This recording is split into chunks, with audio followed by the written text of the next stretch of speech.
আবু সাইদের মতো কিছু ভাই যখন শহীদ হলেন, জুলুমের শিকার হলেন, জীবন দিলেন, তখন কিন্তু আস্তে আস্তে আন্দোলনটা আর কোঠা আন্দোলনে সীমাবদ্ধ থাকে না, এটা গণমানুষের আন্দোলনে রূপ নিয়েছিল। এবং আমরা দেখলাম যা হলো, এটা শুধু একদিনের চেপে রাখা ক্ষোভ থেকে এই ফলাফল আসে না। এর আগেও বিগত 15-20 বছর ধরে প্রত্যেকটা সেকশনে মানুষ নির্যাতিত হয়েছে। আমরা গুম হয়েছি, ওলামায়ে কেরাম প্রচণ্ড নির্যাতনের শিকার হয়েছেন। শাপলা চত্বরে ঘটনা ঘটেছে, আয়নাঘর ভর্তি হয়ে গেছে ওলামায়ে কেরাম দিয়ে। যতগুলো মানুষ বাইরে আছে, হয়তোবা তার চেয়ে বেশি মানুষ জেলখানায় আর আয়নাঘরে থাকে। প্রেক্ষাপটটা এমন ছিল। আর অনেকে আমাকে রিকোয়েস্ট করেন যে ভাই সব ঘটনাগুলো শুনতে চাই। তো আসলে আমি ইন্ডিভিজুয়ালি বলি যে আমি আমাদের অন্যান্য ভাইদের যে কুরবানি দেখেছি, আমাদের অন্যান্য যে মাজলুম ভাইদের কুরবানি আমি দেখেছি, বিভিন্ন রাজনৈতিক মহলের, ধর্মীয় মহলের, ওলামায়ে কেরাম, আমাদের টিচার, আমাদের ওস্তাদ, হেফাজতে ইসলাম, শাপলা চত্বর, আমাদের কওমি অঙ্গনের ভাইরা, তাদের যে কুরবানি ত্যাগ, যা আমরা নিজেরা জানি, নিজের চোখে দেখেছি, এর তুলনায় মানে আমার বিষয়টা বলতে আমার লজ্জা লাগে। আমি লজ্জা পাই যে তাদের সামনে আমাদের কুরবানি আসলে কিছু, আবু সাইদের সামনে আমাদের কুরবানি আসলে কিছু। তো এই জন্যে আমরা এই বিষয়গুলো নিয়ে বেশি নাড়াচাড়া করছি না। তবে এখন আলহামদুলিল্লাহ আল্লাহ পাকের পক্ষ থেকে সব স্পষ্ট হয়ে গেছে যে আসলেই বাস্তবতা কি ছিল। এই দীর্ঘদিনের চেপে থাকা এই যে ক্ষোভ, এই যে নির্মম অত্যাচার, জুলুম, নিপীড়ন, মানুষের চাপা একটা মাজলুমের কান্না, এগুলো কিন্তু এক পর্যায়ে বিস্ফোরণ রূপ নিয়েছে। ওই রূপটাই হচ্ছে এখনকার অভ্যুত্থান পরবর্তী বাংলাদেশ, যেখানে আমরা ইউনিভার্সিটির ক্যাম্পাসের মসজিদে বসে এই কথাগুলো খোলামেলা বলতে পারছি। আল্লাহ পাকে শুকরিয়া আদায় করতে হবে না? তবে একটা সতর্কবাণী হচ্ছে, যদি আল্লাহ পাকের পক্ষ থেকে আসা এই সাহায্যের পরে আমরা যদি আবার উদ্ধত সেই বনু ইসরাইলের মতো আচরণ শুরু করি, তাহলে কিন্তু আরো বড় জালেমকে আল্লাহ চাপাই দিতে পারে।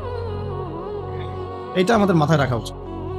আমাদের একটা আশঙ্কা যে আল্লাহ না করুক, আমরা কেন জানি ওই দিকেই যাচ্ছি দিন দিন। আমরা দোয়া করবো যেন আবু সাইদ ভাইদের রক্তের সাথে গাদ্দারি না করা হয়, মুগ্ধদের রক্তের সাথে যেন কোনো মির্জাফরি করা না হয়। এটাই আমাদের রিকোয়েস্ট থাকবে আর কি, আবেদন, দাবি থাকবে। তবে এই গাদ্দারি যদি কেউ করতেও চায়, ইনশাল্লাহ আমরা সেটা আর হতে দিব না। বাংলাদেশের মাটিতে আমরা কোনো ফ্যাসিস্ট আর উঠতে দিব না, কোনো ঘুমের রাজনীতি করতে দিব না ইনশাল্লাহ। মানে মাঝে মাঝে তো আমার মনে হয় যে এইভাবে বলি যে কেউ যদি এবার গুম করতে আসে, আমরা পাল্টা প্রতিবাদ করে দেখাই দিব কিভাবে গুমকে প্রতিহত করতে হবে। একটা মানুষ যদি অপরাধ করে থাকে, তাকে আপনি লিগ্যাল আইনে বিচার করতে পারেন। সেখান থেকে রাতের অন্ধকারে জাগে তাকে উঠিয়ে নিয়ে চোখ বেঁধে আপনি একটা লাশ কাটার ঘরে ফেলে রাখবেন দিনের পর দিন। খাবার পানির ঠিক ঠিকানা নাই, রিমান্ডের পর রিমান্ড, চোখ বেঁধে, কেউ কাউকে দেখছে না, দিন না রাত কেউ বুঝতে পারে না। এগুলো কি ধরনের মানবতা, কিসের সভ্য যুগ? তাহলে আমরা সভ্যটা হলাম কোথায়? এগুলো তো আপনারা তো ইসলামকে গালি দেন তথাকথিত সুশীলরা, যে ওটা মধ্যযুগীয় বর্বরতা ইত্যাদি ইত্যাদি, নাউযুবিল্লাহ। হ্যাঁ, এই কথাগুলো শুনেন না, মধ্যযুগীয় বর্বরতা। যখন আমরা বলি যে কোরআনের মধ্যে হাত কাটার বিধান আছে, চোরের হাত কাটার বিধান আছে, কোরআনের মধ্যে ব্যভিচার করলে 100টা বেত্রাঘাতের বিধান আছে, বিবাহিত ব্যক্তি যদি ব্যভিচার করে রজমের বিধান আছে, হত্যার বদলে হত্যা আছে, কিসাস, মানে চোখের বদলে চোখ, কানের বদলে কান, হাতের বদলে হাত, দাঁতের বদলে দাঁত, জানের বদলে জান। তারপরে ডাকাতি করলে ডান দিকের হাত বাম দিকের পা কেটে ফেলার বিধান আছে। কেউ যদি নবী সাল্লাল্লাহু আলাইহি ওয়াসাল্লামকে গালি দেয়, শাতেমে রাসূল, তাকে মৃত্যুদণ্ড দিতে হবে, বিধান আছে। কেউ যদি ধর্ষণ করে, তাকে মৃত্যুদণ্ড দিতে হবে, এই বিধানগুলো আছে। এগুলোর কথা যদি আমরা এখনকার মিডিয়ার টকশোগুলোতে বলি, তাহলে বলবে না এটা মধ্যযুগীয় বর্বরতা? এতদিন শুনেন নাই কথাগুলো? তাহলে এই গুম খুনের রাজনীতি আর কোন যুগের বর্বরতা? এটা কোন যুগের বর্বরতা? আধুনিক যুগের বর্বরতা, তাই না? আধুনিক যুগের প্রাচীন বর্বরতা। এগুলো আবু জেহেলদেরকেও ছাড়িয়ে গেছে আর কি। তো আমরা এক জালেমের জায়গায়, আমার কথা একদম স্পষ্ট, এক জালেমের জায়গায় আমরা আরেক জালেমকে সহ্য করব। এই অমানবিক গুম খুনের রাজনীতি বন্ধ করতে হবে। ছাত্রদের পড়াশোনার উপযুক্ত পরিবেশ নিশ্চিত করতে হবে। পড়াশোনার মধ্যে ইসলামী কারিকুলাম ঢোকাতে হবে। সমস্ত রকম এই যে ট্রান্সজেন্ডার, নোংরামি, ভণ্ডামি, নষ্টামি, এগুলো বন্ধ করতে হবে। এখনকার বাংলাদেশে আমরা ওই ধরনের বিষয়গুলো আর টলারেট করবো না ইনশাআল্লাহ। অনেক হয়েছে, আমি আপনাদেরকে বললে আপনারা চোখের পানি ধরে রাখতে পারবেন না। আমাদের অনেক বোন পর্যন্ত এরকম গুমের এবং হেনস্থার শিকার হয়েছেন, দিনের পর দিন, বছরের পর বছর। বোন, ছেলে মানুষ তো সহ্য করতে পারে, মেয়ে মানুষকে নিয়ে কি করে চিন্তা করেন তাহলে। কোনো শায়েখ, কোনো ওস্তাদ 5 বছর থেকেছেন, কেউ 12 বছর থেকেছেন, 12 বছর, কেউ 5 বছর থেকেছেন, কেউ 7 বছর থেকেছেন। কেউ বের হন, উনি বলতেন, আমাদের এক ওস্তাদ বলতেন যে আমার এক পাতা জেলখানা আর এক পাতা বাইরে, মানে যায় আর আসে। তো তাদের তো পরিবার আছে, তাদের স্ত্রী আছে, সন্তান আছে, ছোট ছোট ছেলে মেয়ে আছে, তারা কি মানুষ ছিল না? দেখেন, এই অভ্যুত্থানটাকে আমরা এখন একটা বিষয় খেয়াল করছি যে সবাই প্রশংসা নেওয়ার জন্য উঠে পড়ে লেগেছে, সবাই ক্রেডিট নেওয়ার চেষ্টা করছে। আমার ক্রেডিট, আমি মাস্টার মাইন্ড। জি না, এখানে মাস্টার মাইন্ড আল্লাহ রাব্বুল আলামিন। এখানে একক কোনো ব্যক্তির কৃতিত্ব নাই। এটাকে পশ্চিমা বিশ্বের সামনে এইভাবে আপনি প্রেজেন্ট করতে পারেন না যে এখানে এই কয়েকজন মানুষের ভূমিকায় আজকে এই ফলাফল এসেছে। না, এখানে প্রত্যেকটা ভাইয়ের কন্ট্রিবিউশন আছে। এমনকি যে ফেসবুকে পোস্ট দিয়েছে তারও একটা কন্ট্রিবিউশন এখানে আছে। ওই সময় পোস্ট দিলেও ধরা পড়তে হতো, যে পোস্ট দিত তাকে উঠাই নিয়ে চলে যেত। ইন্টারনেট নাই, কি হচ্ছে আমরা বুঝতে পারছি না, কাকে উঠাচ্ছে, কাকে নিয়ে যাচ্ছে, ইত্যাদি ইত্যাদি। তো আফসোসের ব্যাপারটা হচ্ছে, আমি অবজার্ভ করছি যে আমাদের স্বাধীনতা আবার হাইজ্যাক হয়ে না যায়। আর এই স্বাধীনতা যেন আবার হাইজ্যাক হয়ে না যায়। আপনারা খুব সচেতন থাকবেন। আল্লাহ পাক আপনাদেরকে বুদ্ধিদীপ্ত একটা প্রজন্ম দিয়েছেন, আলহামদুলিল্লাহ। আমরা আশা করছি যে ইনশাআল্লাহ আপনাদের দ্বারাই হবে, ইনশাআল্লাহ আমাদের দ্বারাই হবে ইনশাআল্লাহ। এখন বরেণ্য উলামায়ে কিরামদের সাথে আমাদের সমন্বয় আছে, প্রত্যেকটা বিশ্ববিদ্যালয়ে আলোচনা হচ্ছে, কথা হচ্ছে। শুধু প্রয়োজন একটা নির্দিষ্ট লক্ষ্যে গোছানো কাজ এবং সমস্ত ত্যাগের লক্ষ্য উদ্দেশ্য নিয়াতটাকে বিশুদ্ধ করা। কোনো দুনিয়াবি স্বার্থে আমরা এই কাজগুলো করবো না, শুধুমাত্র এক আল্লাহর সন্তুষ্টির জন্য করবো। কোনো দুনিয়াবি মানে স্বার্থ হাসিলের উদ্দেশ্যে আমরা এই সংগ্রামে লিপ্ত হব না, বরং আমরা আল্লাহ পাকের জমিনে আল্লাহর দিন প্রতিষ্ঠার সংগ্রামে লিপ্ত হব। এখানে যে ভাইরা যে ব্যানারে কাজ করতেছেন করুক, যে কোনো ব্যানারে কাজ করতেছেন করুক, উদ্দেশ্য থাকবে একটাই, যে আমরা সবাই চাই আল্লাহ পাকের জমিনে আল্লাহর দিন প্রতিষ্ঠা। এটা প্রতিষ্ঠা না হলে যত পশ্চিমা তন্ত্রমন্ত্র আছে, আপনারা আমার থেকে অনেক ভালো জানেন, এই কমিউনিজমের কথাই বলেন, সোকল্ড এই ডেমোক্রেসির কথাই বলেন, সেকুলারিজমের কথাই বলেন, যত মতবাদ, এগুলো চূড়ান্ত সফলতা এবং চূড়ান্ত জাস্টিস আপনাকে কখনো দিবেন। এগুলো দিন শেষে দেখবেন যে ওই জালেমের পক্ষেই রায় প্রদান করার জন্য এটা একটা ম্যানমেড তন্ত্রমন্ত্র।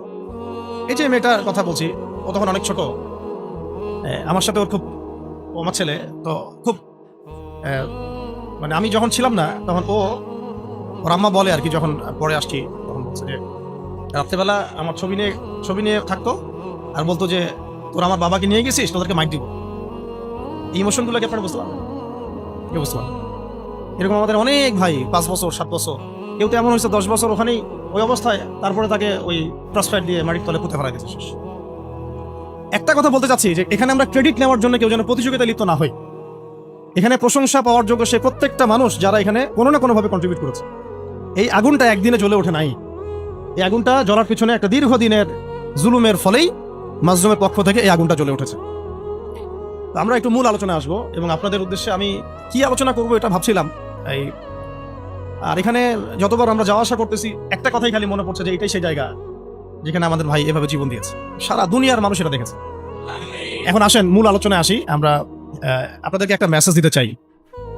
জীবন দেয়ার ইতিহাসে একটা কথা খুব চর্চিত হচ্ছে যে আমাদের ভাই আবু সাইদ রাহিমাহুল্লাহ তিনি একটা মহাকাব্য রচনা করেছেন।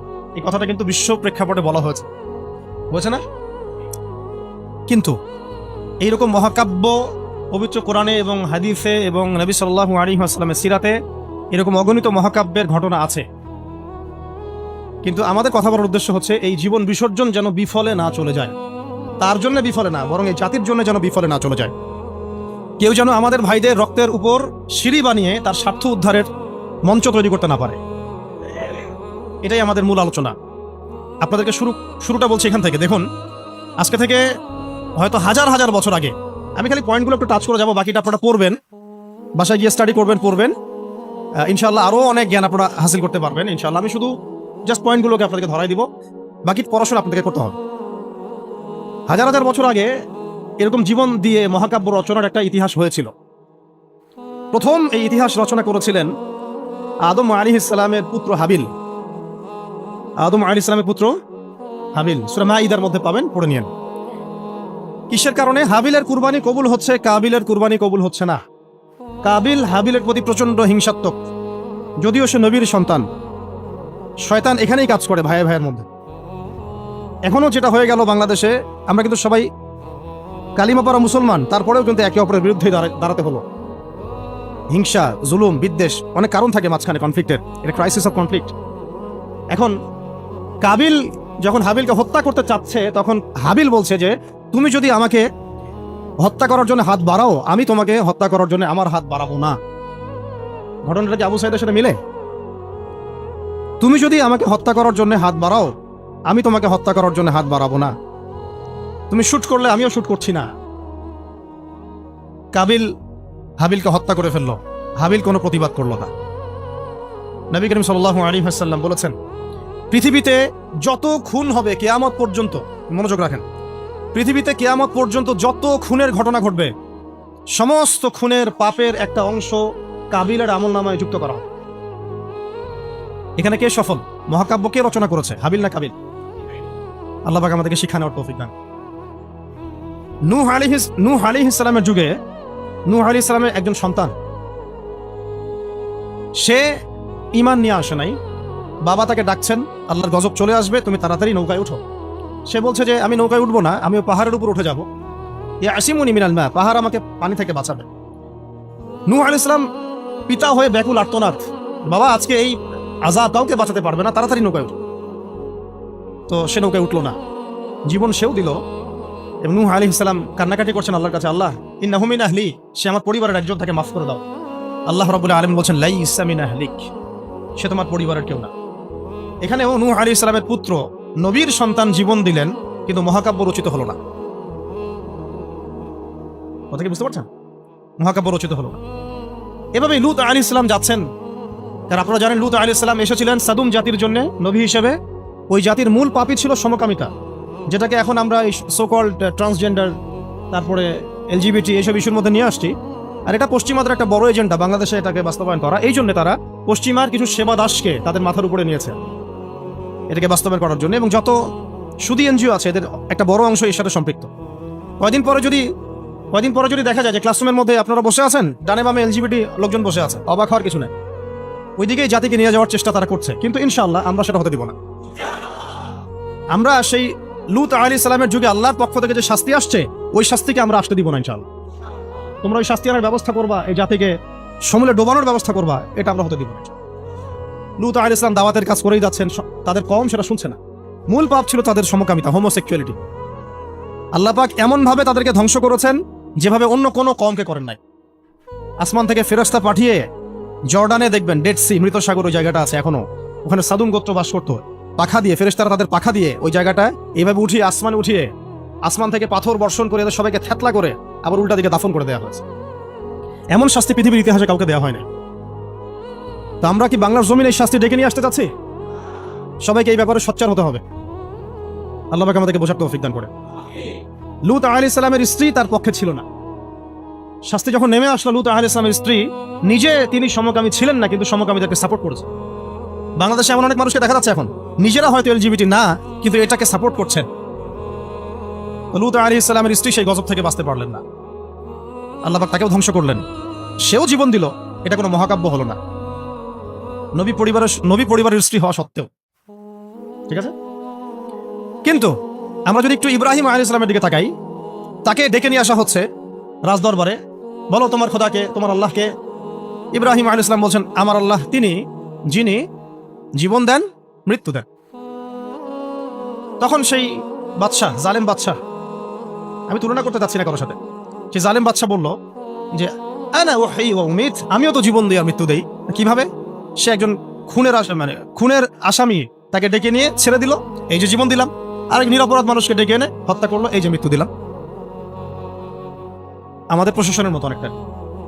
হ্যাঁ, আচ্ছা, আমরা পরিবর্তন চাই। এরকম যদি সিলসিলা চলতে থাকে, তাদেরকেও ছাড় দিব না ইনশাআল্লাহ। এবার তারা খুব ভালো করে জানে, ছাড় না দিলে ওইটা না দেওয়ার মতো ক্ষমতাও বাংলার জনগণের আছে। যদিও তাদের হাতে অত্যাধুনিক মারণাস্ত্র থাকে আর আম জনগণের হাতে একটা লাঠি থাকে, তারপরেও আম জনগণ বিজয়ী হতে পারে। তো দেখেন, ইব্রাহিম আলাইহিস সালাম বুঝলেন যে এ মোটা বুদ্ধির মানুষ। তখন ইব্রাহিম আলাইহিস সালাম বললেন যে আমার রব পূর্ব দিক থেকে সূর্য ওঠান আর পশ্চিম দিকে ডুবান। তো তুমি যদি রব হয়ে থাকো, তাহলে পশ্চিম দিক থেকে সূর্য উঠায় পূর্ব দিকে ডুবাও। ফাবুহিতাল্লাযী কাফার। আমি সবগুলো আয়াত কিন্তু বলতে থাকলে অনেক সময় যাবে, আমি জাস্ট পয়েন্টগুলো বলতেছি। এটা সূরা বাকারায় আছে। কোথায় আছে? সূরা বাকারায়। এর আগে যেটা বললাম কওমে সাদুম, এটা অনেক জায়গাতে আছে। সূরা হুদ পড়ে দেখেন, আরো সূরা আরাফ পড়ে দেখেন। আর যেটা বললাম একটা কি বলেছি, নূহ আলাইহিস সালামের কথা, সূরা হুদে আছে, সূরা হুদে আছে। আর মাইদায় আছে আদম আলাইহিস সালামের 2 সন্তানের কথা বললাম। তো ইব্রাহিম আলাইহিস সালামের ঘটনাটা আছে সূরা বাকারায়। তখন ফাবুহিতাল্লাযী কাফার, কাফের হতভম্ব হয়ে গেল। তখনই কিন্তু তখন ইব্রাহিম আলাইহিস সালামকে আগুনের মধ্যে পুড়িয়ে মারার আদেশ দেওয়া হয়েছে। তো ইব্রাহিম আলাইহিস সালাম তখন কিন্তু জান দিতে প্রস্তুত, আগুনে পুড়ে যাবেন তিনি, কোনো সমস্যা নাই। তাকে ফেলে দেওয়া হলো। জিবরাইল আলাইহিস সালাম তখন এসেছেন, বলেছেন যে আপনার কোন হাজত আছে কি আমার কাছে? প্রয়োজন আছে? তিনি বলেছেন না, হাসবি আল্লাহ ওয়া নি'মাল ওয়াকিল, হাসবি আল্লাহ ওয়া নি'মাল ওয়াকিল। আমরা এই জিকিরটা চলতে ফিরতে সবসময় করতে পারি। এক বচনে হচ্ছে হাসবি আল্লাহ ওয়া নি'মাল ওয়াকিল, বহু বচনে হাসবুন আল্লাহ ওয়া নি'মাল ওয়াকিল। আরেকটা অংশ অ্যাড করা যায় নি'মাল মাওলা ওয়া নি'মান নাসির। তখন আল্লাহ রাব্বুল আলামিন তখন এই আগুনকে বললেন, ইয়া নার কুনি বারদান ওয়া সালামান আলা ইব্রাহিম, হে আগুন ঠান্ডা হয়ে যাও, শান্তিদায়ক ঠান্ডা হয়ে যাও ইব্রাহিমের জন্য। সুবহানাল্লাহ। তো এখানে মহাকাব্য রচিত হলো। তার সন্তান ইসমাঈল আলাইহিস সালাম ছোট্ট বালক, হয়তো এই ছেলেটার সমান হবে 10-12 বছর, ডেকে নিয়ে এসে বলছেন, বাবা ইন্নী আরা ফিল মানামি আন্নী আসবাহুক, আমি স্বপ্নে দেখেছি যে আমি তোমাকে জবাই করছি। আনজুর মাযা তারা, তোমার রায় কি আমাকে বলো, তোমার কি খেয়াল? সূরা সাফফাতের মধ্যে আছে, সূরা ইয়াসিনের পরে সূরা। তখন এই 12 বছরের সন্তান বলছে, 12-14 বছরের সন্তান ইসমাঈল আলাইহিস সালাম বলছেন, যেমন মা তেমন সন্তান, কারণ তার মাকে আগে রেখে আসা হয়েছে জনমানবশূন্য জায়গায়। ইব্রাহিম আলাইহিস সালাম চলে যাচ্ছেন, আর তিনি জিজ্ঞাসা করছেন যে আপনি কি আল্লাহর হুকুমে রেখে যাচ্ছেন আমাদেরকে এরকম একটা বিরান জায়গায়, খাবার নাই, পানি নাই, কিছুই নাই? ইব্রাহিম আলাইহিস সালাম বলেন হ্যাঁ। তখন তার মা বলেছিলেন, ইসমাঈল আলাইহিস সালামের মা বলেছিলেন যে তাহলে আল্লাহ আমাদেরকে ধ্বংস করবেন না। ওই যে জামজাম, এখনো সেই জামজাম চলছে। আপনার কোনো রোগ আছে, সেই জামজামের পানি ওই শেফা নিয়াতে পান করেন, শেফা হয়ে যাবে ইনশাআল্লাহ। জামজাম এখনো চলতেছে। ওই যে সাই, সাফা থেকে মারওয়া, মারওয়া থেকে সাফা, সাফা থেকে মারওয়া, মারওয়া থেকে সাফা, এটা আপনি না করলে আপনার হজ উমরা কিছুই হচ্ছে না। আল্লাহ বা কিয়ামত পর্যন্ত সেই স্মৃতি রেখে দিয়েছেন। সুবহানাল্লাহ। ওই বাইতুল্লাহ এখনো। তো সেই সন্তান বলছে, ইয়া আবাতি, হে আমার বাবা, ইফআল মা তুমার, আপনাকে আল্লাহ পাক যা আদেশ করেছেন তাই করেন। সাতাজিদুনি ইনশাআল্লাহু মিনাস সাবিরিন, ইনশাআল্লাহ আপনি আমাকে ধৈর্যশীল পাবেন। মায়ের সন্তান, মা হাজেরার সন্তান। এখানে ছুরি চালানো হচ্ছে, কিন্তু গর্দান কাটছে না। জান্নাতি এক প্রাণী চলে আসলো, তাকে কুরবানি করা হলো, তাই না? সেই কুরবানির স্মৃতি আমরা এখনো ঈদুল আজহায় সেটাই করছি, হজে সেটাই করছি, কিয়ামত পর্যন্ত সেটা চলতে থাকে। এখানে জীবন দেওয়ার প্রত্যয়টা মহাকাব্যে পরিণত হয়েছে, হয় নাই? আমি বুঝাতে চাচ্ছি যে আমরা আমাদের জান মাল ইজ্জত সময় শ্রম যে বিলিয়ে দিব, দিন শেষে কোনো মহাকাব্য রচিত হয় নাকি আমরা এটা শুধু একটা স্রেফ দুনিয়াবি একটা ঘটনায় পরিণত হয়, এটার পার্থক্য যেন বুঝতে পারি। বুঝতে পারছেন? না হলে কিন্তু অনেক সময় দেখা যাবে আমাদের ভালো প্রচেষ্টাও ইনভেইন হয়ে গেছে। আল্লাহ না করুক, আল্লাহ না করুক। সূরা ইউসুফ পড়েন, ওখানেও দেখবেন ভাইয়েরা ষড়যন্ত্র করে ভাইকে কুয়ায় ফেলে দিল, নির্দোষ নিরপরাধ। যেমন নির্দোষ নিরপরাধ বহু মানুষকে তুলে নিয়ে পড়া আয়না ঘরে ফেলে দিয়েছে। একেবারে নির্দোষ, একেবারেই নিরপরাধ, না কারো ডানে আছে না কারো বামে আছে। কিছু মানুষ অনলাইনে ভাইব সৃষ্টি করে দিল যে ওরা হচ্ছে জঙ্গি, ওরা হচ্ছে খারেজি, ওরা হচ্ছে উগ্রবাদী, ওরা হচ্ছে কি আদনানি গোষ্ঠী। হ্যাঁ, এইসব শব্দ আসছে না? এই মানুষগুলোর জন্য আমাদেরকে হ্যারাসমেন্টটা পোহাতে হচ্ছে। এখানে আমি বলি না যে সরাসরি তাগুত দায়ী, ওদের তো একটা সিলসিলা আছেই, যারা যারা এই কয়েকটা ওয়ার্ড ইউজ করে ওদেরকে ট্রেস করা। যেমন ইসলাম কায়েম, আল্লাহর জমিন আল্লাহর দিন কায়েম, ইসলামী শরিয়া প্রতিষ্ঠা, খেলাফত প্রতিষ্ঠা, দাওয়াতের সাথে জিহাদ, এই যে কিছু ট্রেসিং ওয়ার্ড আছে। তারা মনে করে এই ওয়ার্ডসগুলো যারা ইউজ করে তারা মনে হয় এলিয়েন, তারা মনে হয় এলিয়েন, তারা ইসলামের কিছুই বুঝে না, আমরাই সব বুঝি। এরা হচ্ছে একটা নতুন ইসলাম শিখাচ্ছে নাকি, এটা নাকি একটা উগ্রবাদী ইসলাম, নাউযুবিল্লাহ। আর যে শব্দগুলো নবী সাল্লাল্লাহু আলাইহি ওয়াসাল্লাম আমল করে দেখান নাই, নবী সাল্লাল্লাহু আলাইহি ওয়াসাল্লাম আল্লাহর জমিন আল্লাহর দিন কায়েম করেন নাই, তিনি দাওয়াতের সাথে জিহাদ করেন নাই, তিনি কি ইসলামী খিলাফা কায়েম করেন নাই? হ্যাঁ, তিনি কি কাফের মুশরিকদের সাথে এই বদর উহুদ খন্দকে ছিলেন না? তিনি কি শাহাদাতের তামান্না মানুষের মধ্যে ঢোকান নাই, জাগ্রত করেন নাই? তারা চায় এমন ইসলাম যে ইসলামটা পশ্চিমাদের সিলেবাস ভুক্ত, পশ্চিমাদের মানে অথরিটি থেকে মানে রেজুলেশন পাস করা ইসলাম তারা চাপিয়ে দিতে চায়। কথা বুঝতে পারছেন? পশ্চিমাদের বুঝ অনুযায়ী ওদের রেজুলেশনে পাস হওয়া ইসলাম তারা বাংলার জমিনে পাস করতে চায়। সিরাতের ইসলাম তারা সহ্য করতে পারে, কোরআনের সুন্নাত এবং সিরাত কেন্দ্রিক যে প্রকৃত ইসলাম এবং পূর্ণাঙ্গ ইসলাম এটা তারা সহ্য করতে পারে। দেখেন বাংলাদেশে যে কনফ্লিক্টটা হলো, এটাও তো একটা কনফ্লিক্ট হয়েছে, তাই না? এখানে আমাদের ভাইরা যেমন জীবনও দিয়েছে, তাদের পক্ষের কিছু ভাই কি মারা যায় নাই? তারা কি ছাত্র জনতার হাতে মরে নাই? বলেন। দেখেন গণতান্ত্রিক ভাষায় এটাকে নিয়ে কিন্তু কেউ সমালোচনা করতেছে, কিন্তু এটাই যদি আমরা বলতাম যে সিরাতের আলোকে নবী সাল্লাল্লাহু আলাইহি ওয়াসাল্লাম দাওয়াতও দিয়েছেন, ক্ষেত্র বিশেষে জিহাদও করেছেন, তখন আমাদেরকে উঠাই নিয়ে চলবে। সেম জিনিস। আপনি তো কনফ্লিক্টেই গেলেন, এখানেও তো মারলেন, এখানেও মারলেন। আমরা বলছি না যে এই মুসলিম কান্ট্রিতে, বাংলাদেশের এই চলমান প্রেক্ষাপটে এই কান্ট্রিতে ওই রকম সশস্ত্র জিহাদের প্রেক্ষাপট তৈরি হয়েছে, এটা আমরা বলবো না, বললে ভুল হবে। এরকম প্রেক্ষাপট বাংলাদেশে এখনো তৈরি হয় নাই, এখন তৈরি হয় নাই। হ্যাঁ, যদি কোনো কুফার আমাদেরকে অ্যাটাক করে তখন তৈরি হবে, ঠিক আছে? আমরা চাচ্ছি না এটার জন্য কেউ প্রত্যাশী থাকুক, এটাও ঠিক না, কিন্তু বাংলাদেশে ওই প্রেক্ষাপট তৈরি হয়নি। কিন্তু সিরাতের পুরো বিষয়টা মানুষের মধ্যে জানা দরকার আছে না নাই? যেমন মানুষ, বাংলাদেশের মানুষ নামাজ শব্দ চিনে, রোজা শব্দ চিনে, হজ জাকাত এতটুকু চিনে, কিন্তু এরা শরিয়া আইন বুঝে না, খিলাফা বুঝে না, দাওয়াত জিহাদ এগুলো বুঝে না, তাই না? আমর বিল মারুফ নাহি আনিল মুনকার অনেকে বুঝে না, পূর্ণাঙ্গ ইসলাম ইকামত দিন এটা তারা বুঝে না, কিন্তু নামাজ শব্দ তারা পরিচিত, চোরের হাত কাটতে হবে এটা তারা পরিচিত। আর কিছু মানুষ আছে যারা শরিয়া চায় না এই কারণেই যে শরিয়া যদি বাস্তবায়িত হয় তাহলে তারাই ব্যক্তি জীবনে পাপ করতে পারবে না, এই জন্য তারা শরিয়া চায়। সে তো নিজেই চোর, সে তো চাইবে না যে হাত কাটার বিধান চালু হোক, সে তো নিজেই দুর্নীতিবাজ, ও তো চাবে না যে এটা চালু হোক। এই আর কি, সবাই জেনা করতে চাচ্ছে, সবাই সুদ খেতে চাচ্ছে, তাহলে এগুলো চালু হলে তো সমস্যা। তো মূল প্রসঙ্গে আসি যে দেখুন, পশ্চিমাদের এই বোঝানো এবং শেখানো ইসলাম প্রকৃত ইসলাম নয়, কোশ্চিন কালেও নয়। প্রকৃত ইসলাম সেটাই যেটা কোরআনে থাকবে, হাদিসে থাকবে এবং নবী সাল্লাল্লাহু আলাইহি ওয়াসাল্লামের সিরাতের মধ্যে থাকবে, এবং যার উপরে সাহাবায়ে কেরাম আমল করে দেখিয়েছেন সেটাই প্রকৃত ইসলাম। নতুন করে কোনো মডারেশন অফ ইসলামের কোনো সুযোগ নাই। আমরা খুব আফসোসের সাথে লক্ষ্য করছি যে কিছু মডারেট ইসলামপন্থীদেরকে পশ্চিমারা মাথার উপর উঠাচ্ছে এখন, তাদেরকে আবার এমনভাবে রিপ্রেজেন্ট করতেছে মানে এরাই ইসলাম বুঝে, আমরা আর কিছুই বুঝি না। তা আসেন আমার সাথে লাইভ ডিবেটে বসেন না, আমাদের সাথে পুরো জাতির সামনে লাইভ ডিবেটে বসেন। এই যে কিছু বাউল মার্কা, লালন মার্কা ইসলাম যে প্রচার করতেছেন, এগুলো যে একেবারে সারাসার যেগুলো একটা বিভ্রান্তি, গোমরাহি এবং পদভ্রষ্টতা, এটা নিয়ে তাহলে পুরো জাতির সামনে বসেন আমাদের সাথে। যদি জাতির সামনে বসতে লজ্জা পান তাহলে মাদ্রাসায় এসে বসেন, আমরা বুঝাই। এটাতে রাজি না। পশ্চিমারা বুঝাইছে যে ইসলাম, সেই ইসলাম তারা বুঝতে চায়। কিছু মানুষের কথা এতই মানে চাইল্ডিশ, প্রিম্যাচিউর, যে আপনারা কি শরিয়ার কথা বলে, পূর্ণাঙ্গ ইসলাম প্রতিষ্ঠার কথা বলে, ইসলামী আইনের কথা বলে দেশটাকে কি আপনারা সিরিয়া বানাতে যাচ্ছেন, দেশটাকে কি আপনারা আফগানিস্তান বানাতে যাচ্ছেন, এরকম কথা আসতেছে অনেক। তো সিরিয়া কি মুসলমানদের হাতে এই অবস্থা হয়েছে, নাকি সিরিয়া পশ্চিমাদের হাতে অবস্থা হয়েছে? উত্তর দেন। সিরিয়ার গৃহযুদ্ধটা কি মুসলমানরা লাগাইছে, না এই গৃহযুদ্ধের পিছনে পশ্চিমাদের এখানে ষড়যন্ত্র ছিল? আফগানিস্তানের এই ব্যাটেল কি আফগানিস্তানের মানুষ নিজেরা লাগাইছে, না পশ্চিমারা এসে এখানে মাথা ঢুকাইছে তারপরেই শুরু হয়েছে? রাশিয়ানরা যখন এখানে আসছিল এই আফগান কন্টিনেন্টে, তখন তারা অস্ত্র হাতে নিতে বাধ্য হয়েছে। পশ্চিমা আমেরিকা যখন আসছে, ন্যাটো যখন আসছে, তখন তারা আবার অস্ত্র হাতে নিতে বাধ্য হয়েছে। তা এখানে কি এই কনফ্লিক্ট, এই ক্রাইসিসের জন্য কি মুসলিমরা দায়ী? তাহলে এই কথা বলেই বা কি প্রমাণ করতে চাচ্ছে?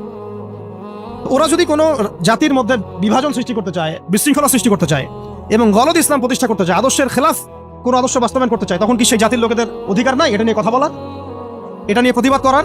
এবং তারা যদি সামরিক হস্তক্ষেপ করে তখন কি ওই জাতির উপর ওয়াজিব না ওদেরকেও সামরিকভাবে ডিফেন্ড করা? নাকি ওই সময় আমরা দাওয়াতের কথা বলবো? আমাকে বলেন, আপনারা কি ফিলিস্তিনে এখন দাওয়াতের কথা বলবেন? ফিলিস্তিনের যে অবস্থা, গাজার যে অবস্থা, ওখানে কি আপনি শুধু দাওয়াত আর তাবলীগের মেহনত করবেন? বলেন তো। ফিলিস্তিনে আমরা তাবলীগের মেহনত করতে যাবো না তো এখন, এখানে দাওয়াতের সাথে জিহাদ থাকতে হবে। ফিলিস্তিনে এখন এটা ওয়াজিব। কিন্তু বাংলাদেশের মধ্যে আমরা এখন দাওয়াত তাবলীগের মেহনত করবো, কারণ এখানে এখন সশস্ত্র জিহাদের অবস্থা নাই। এই তো আমাকে প্রেক্ষাপট বুঝতে হবে।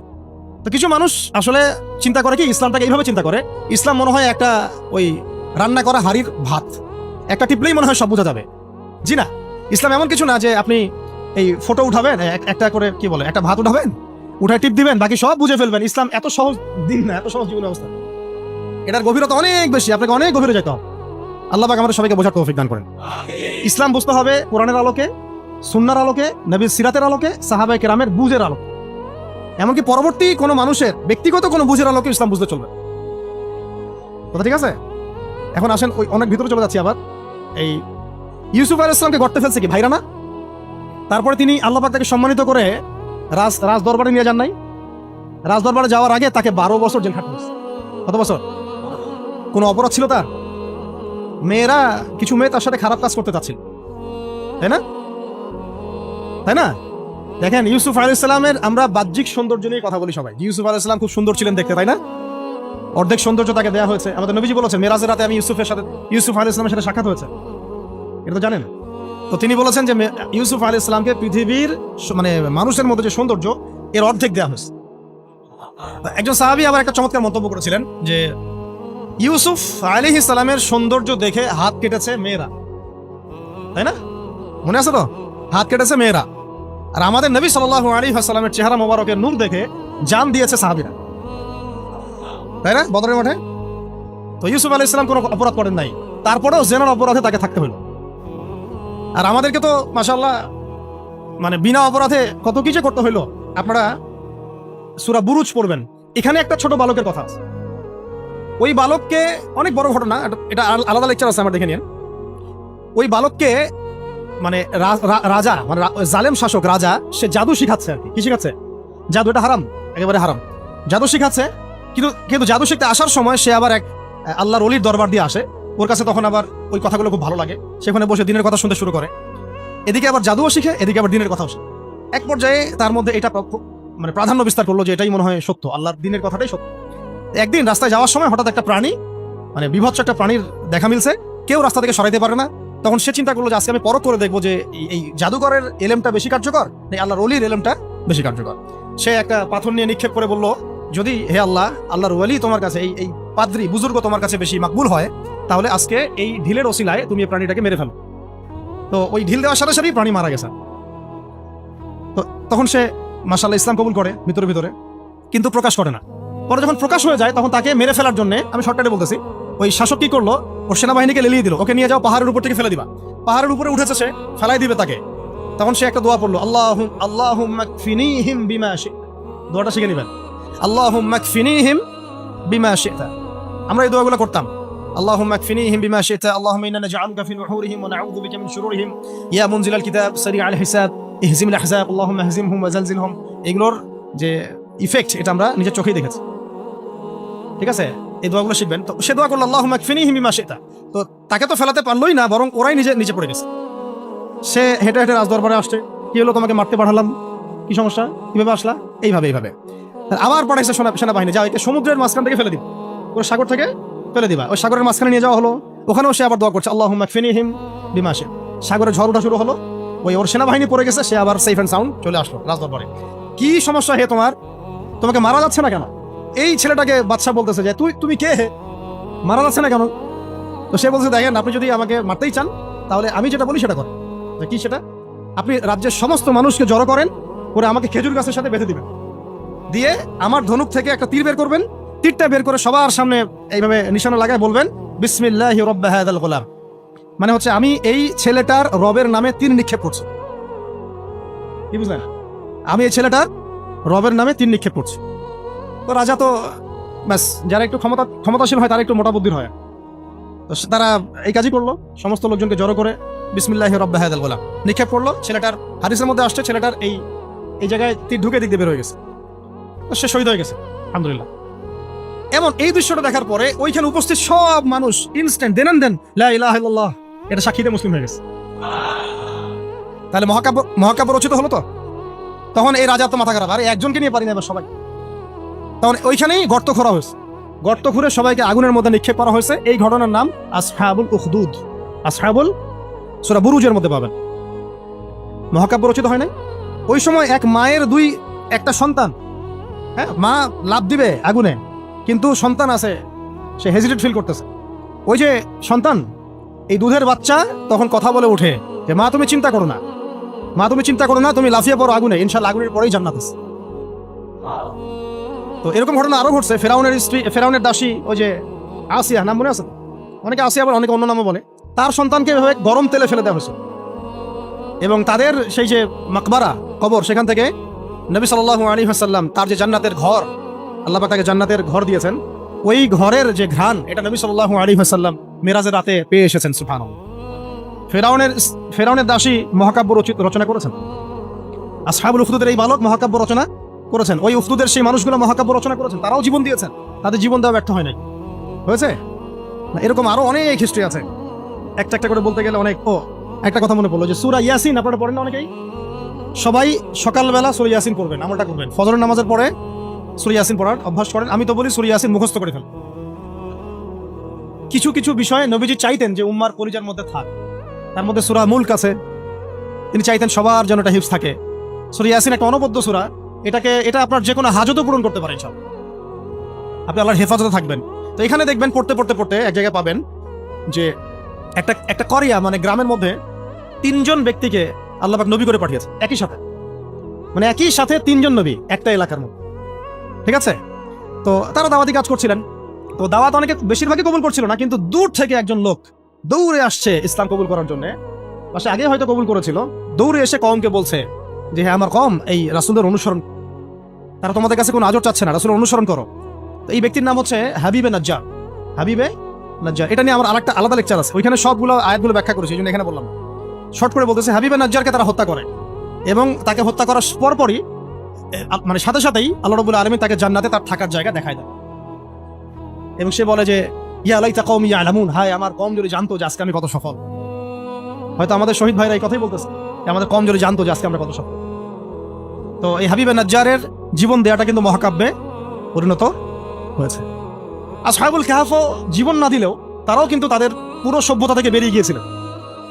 একটা শিরকে পরিপূর্ণ সভ্যতা, জুলুমের পরিপূর্ণ সভ্যতা থেকে তারা বেরিয়ে গিয়েছিলেন। আল্লাহ পাক তাদেরকে 309 বছর ঘুম পাড়িয়ে রেখেছে। মানে এখান থেকে আমরা বুঝি যে আপনি যদি আল্লাহর প্রতি পূর্ণ তাওয়াক্কুল করেন, ঈমান আনেন, আল্লাহ পাক ঘুমের মধ্যেও আপনাকে সাহায্য করতে পারে।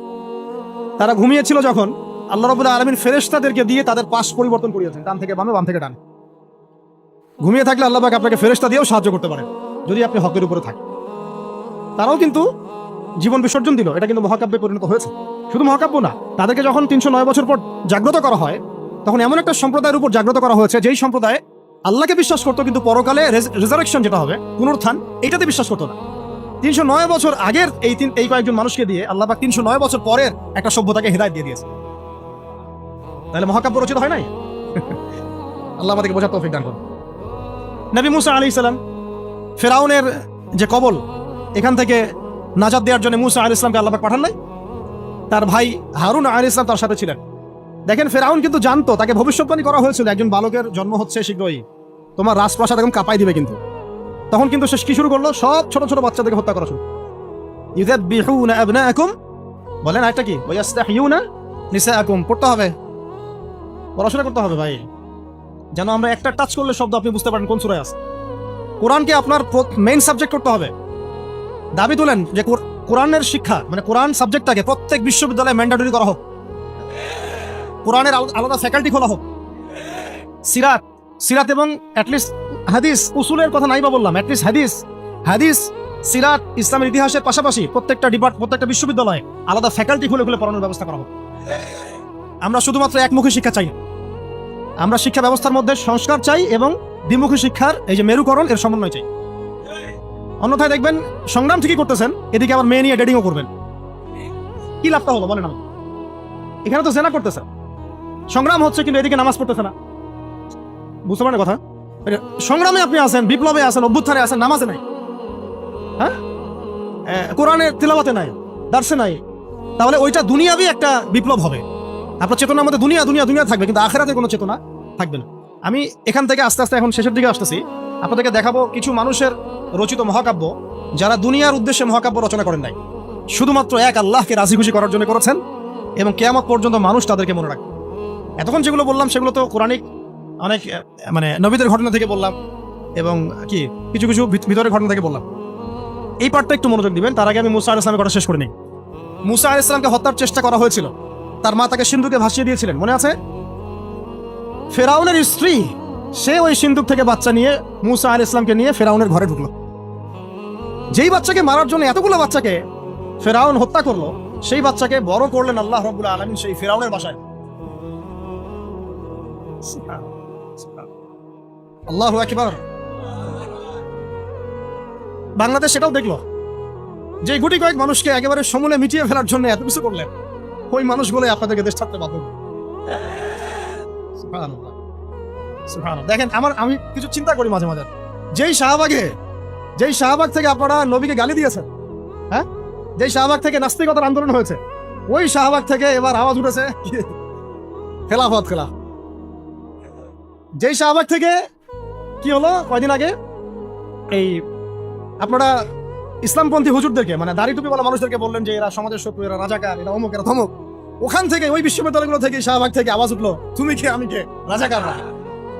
দেখছেন আল্লাহ রাব্বুল আলামিনের কৌশল? দেখছেন, মানে ফলাফল আসবেই, আল্লাহ রাব্বুল আলামিন একটু ডিলে করেন, বাস একটু সুযোগ দেন, ছাড় দেন, যাতে করে তাদের পাপ বাড়তে থাকে এবং হুজ্জত কায়েম হয়। যাই হোক, এখন আসি। তো ফেরাউনের ঘরেই লালিত পালিত হচ্ছে মুসা আলাইহিস সালাম। অনেক ঘটনা, বনু ইসরাঈলের উপর অনেক নির্যাতন করা হয়।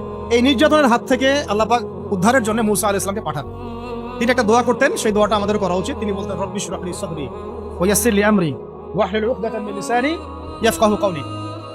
তো শেষমেশ বনু ইসরাঈলকে মারার জন্য ফেরাউন দলবল নিয়ে কোথায় গেল? লোহিত সাগরের কাছে। দলবল পিছনে, সামনে লোহিত সাগর, এখানে হচ্ছে বনু ইসরাঈল আর মুসা আলাইহিস সালাম। পিছনেও যাওয়ার কোনো রাস্তা নাই, সামনেও যাওয়ার কোনো রাস্তা নাই, 5 তারিখের মতো আর কি। মানে না পিছনে যাওয়ার আপনাদের কোনো রাস্তা ছিল, আর না সামনে কি আছে আপনারা বুঝতে পারতেছেন, ওটাও তো বুঝতে পারতেছিলেন না সামনে কি আছে। এবার যদি মানে আল্লাহ পাক কোনো রাস্তা না খুলেন, তাহলে হয় সাগরে ডুবে মরতে হবে, না হলে বনু ইসরাইল এই ফেরাউনের হাতে মারা যাবে, দরবারের হাতে। তখন এই যে একটা কথা, তখন বনু ইসরাইলের মধ্যে একজন ব্যক্তি মূসা আলাইহিস সালামকে বলেছিল, ইয়া মূসা, হে মূসা, ইন্না লামুদরাকুন, আমরা তো ধরা পড়ে গেলাম। কি বলেছে? ইন্না লামুদরাকুন, আমরা তো ধরা পড়ে গেলাম। তখন মূসা আলাইহিস সালাম ব্যর্থহীন ভাষায় বলেছেন, কাল্লা, কোশ্চিন কালেও নয়। তোমরা বলছো আমরা ধরা পড়ে গেছি, কোশ্চিন কালেও না। আমার রব আমার সাথে আছেন, নিশ্চয়ই তিনি আমাকে পথ দেখান। বলার সাথে সাথেই মূসা আলাইহিস সালামের কাছে ওহী আসলো, লাঠিটা ছুঁড়ে মারেন, লাঠি ছুঁড়ে মারলেন, এই লোহিত সাগর চিরে 12টা রাস্তা হয়ে গেল।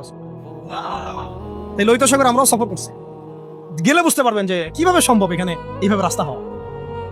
সুবহানাল্লাহ। এভাবে আল্লাহ পাক একটা মাজলুম সম্প্রদায়কে মুক্তি দিলেন, আর পুরা ফেরাউনের দলবলকে ওইখানেই ডুবাই মারলেন। মারেন নাই? সদল বলে ডুবে মরতে হবে যদি আল্লাহর বিধানের বিরুদ্ধে চলে যান। বাংলাদেশে একটা নজির তো হয়ে গেছে, এরপরে যারা আসতেছেন তারাও যদি একই রকম পথে হাঁটেন, আপনাদেরকেও এইভাবেই মরতে হবে। তখন কেউ কিন্তু আপনাদেরকে বাঁচাইতে পারবে। সতর্ক হয়ে যান, ইতিহাস থেকে শিক্ষা নেন। ভুলেও নতুন বোতলে কোনো পুরাতন মদ খাওয়াইতে আসবেন, ভুলেও নতুন বোতলে কোনো পুরাতন মদ খাওয়াইতে আসবেন। আমরা কোরআন থেকে শিখবো, হাদিস থেকে শিখবো, নবীর সুন্নাহ থেকে শিখবো, সিরাত থেকে শিখবো। বাংলাদেশের মানুষ আমরা যারা ইসলামপন্থী, আমরা কেউ উগ্রবাদী নই, আমরা কেউই জঙ্গিবাদী কর্মকাণ্ডে লিপ্ত নই, আমরা কেউই কোনো সন্ত্রাসী কর্মকাণ্ডে লিপ্ত নই। এই পশ্চিমাদের শেখানো তন্ত্রমন্ত্রগুলো বাদ দেন। হ্যাঁ, আমরা শুধু এতটুকু চাই, আল্লাহ পাকের জমিনে পুরো ইসলামটাকে আপনারা বাস্তবায়ন করেন। আমরা কি বলেছি ব্যাংকিং সিস্টেম বাদ দিয়ে দেন? বলেছি ব্যাংকিং সিস্টেমটাকে সুদমুক্ত করেন। আমরা কি বলেছি পলিটিক্যাল সিস্টেমগুলো সব সরাই দেন? আমরা বলেছি এখান থেকে জুলুম সরাই দেন। আমরা কি বলেছি শিক্ষা ব্যবস্থা সব উঠাই দেন, ইউনিভার্সিটি বন্ধ করে দেন? আমরা বলেছি শিক্ষা ব্যবস্থার যে ইসলাম বিরোধী শিক্ষাগুলো সেগুলো বন্ধ করে দেন। এই কাজগুলো করলে কি আমাদের জাতি পিছায় যাবে না লাগাবে? এটা তো আমাদের স্বাধীনতা। আমরা ইসলাম বাই বার্থ ইসলাম পেয়েছি, এদেশের সংখ্যাগরিষ্ঠ মানুষ মুসলিম, এটা আমাদের প্রাণের দাবি, ইসলাম কেন্দ্রিক জীবন গড়ব ইনশাআল্লাহ। এবং আমরা বাংলাদেশে কোনো অমুসলিমের সাথে আমাদের কোনো কনফ্লিক্ট নাই, তারা তাদের ধর্ম তাদের মতো করে পালন করে। আমার কথা কোরআন থেকে, কোরআনের আয়াত শুনেন। আল্লাহ পাক বলেছেন, ওয়ালান তারদা আনকাল ইয়াহুদ ওয়ালা নাসারা হাত্তা তাত্তাবিআ মিল্লাতাহুম। ইহুদি এবং নাসারারা কখনোই তোমাদের উপর সন্তুষ্ট হবে না যতদিন পর্যন্ত তোমরা তাদের ধর্ম গ্রহণ না করছো। যতই আপনি এভাবে ইলিশ পাঠান না কেন, ইহুদি, খ্রিস্টান এবং মুশরিকদের যে অ্যালায়েন্স আছে, এরা আমাদের উপরে কোশ্চিন কালেও সন্তুষ্ট হবে। কখন সন্তুষ্ট হবে? যখন আমরা ওদের দাসত্ব করতে যাবো তখন। তাহলে দাসত্বের নাম কি স্বাধীনতা? এটাই কি স্বাধীনতার ব্যাখ্যা? তাহলে স্বাধীনতার শব্দ নিয়েও গাদ্দারি করতে আসেন।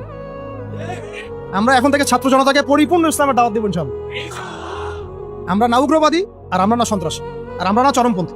আমরা শৈথিল্যতাবাদীও নই, আবার আমরা চরমপন্থীও নই। আমরা মধ্যমপন্থী। আমরা না কোনো এগ্রেসিভ কোনো অ্যাকশনে যাব, আর না আমরা এইসব বিষয়ে শিথিলতা আরোপ করবো। আমরা মধ্যমপন্থী থাকবো, দাওয়াতের কাজ করবো, তাবলীগের মেহনত করবো, সৎ কাজে আদেশ করবো, অসৎ কাজ নিষেধ করবো, নিজেরা দিন পালন করবো, পড়াশোনা করবো, আমল করবো, তাজকিয়া অর্জন করবো, ওলামা ইকরামদের সাথে সম্পর্ক রাখবো, এবং একটা ঐক্যবদ্ধ জাতি হিসেবে আমরা ইসলাম নিয়ে এগিয়ে যাবো ইনশাআল্লাহ। হ্যাঁ, যদি আমাদের দিকে চোখ তুলে তাকাতে আসেন তখন খবর খারাপ আছে। যদি চিন্তা করেন যে পার্বত্য অঞ্চল ভাগ করে একটা দেশ বানাবো, তখন আমাদের অবস্থা দেখে নেবেন ইনশাআল্লাহ। যদি চিন্তা করেন যে আমরা এখানে চাপ দিয়ে হ্যাঁ বাংলাদেশকে কয়েক টুকরা করে ফেলাবো, এরকম যদি কোনো চিন্তা থাকে, তাহলে বাঙালি এবং বাঙালি মুসলমানদের আসল চরিত্র দেখে নেবেন ইনশাআল্লাহ।